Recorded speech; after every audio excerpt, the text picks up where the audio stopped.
20 rokov sme čakali na tie cesty, nikto nám nepomohol.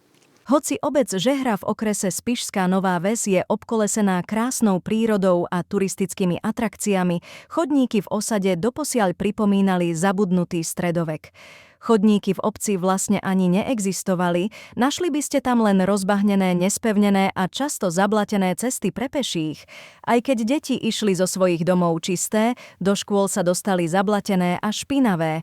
No dnes je všetko inak. Prišiel Alexander Daško, pomohol.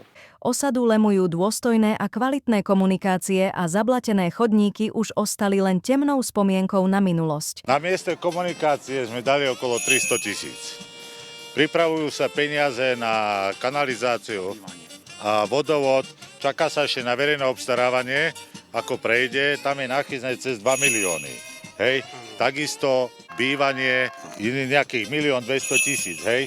Čiže je tam nejaký byrokratický postup, ktorý ale to postupne všetko príde. Pekne hovoria, že pán splnomocnenec nerobí nič.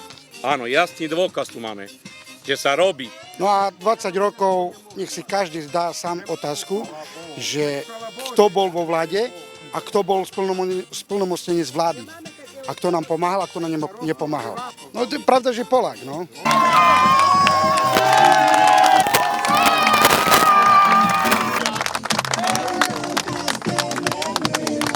Takže môžem tu privítať u mňa v Žehre pána splnomocnenca vlády Alexandra Daška.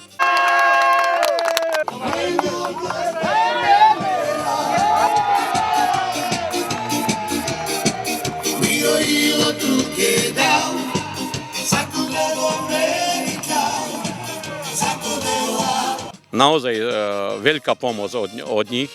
Môžeme pochváliť sa s tými cestami, chodníky máme tuto porobené, bývanie, kanalizácia, všetko sa začalo robiť. 20 rokov sa to nerobilo nič. Však to bolo rozbúrané, prach, tu by ste neoblekli, jak teraz máme nové potázky, sú čisté stále.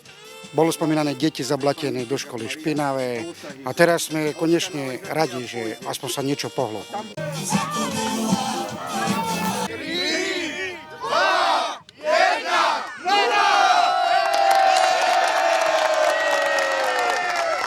20 rokov sme čakali na toto tu.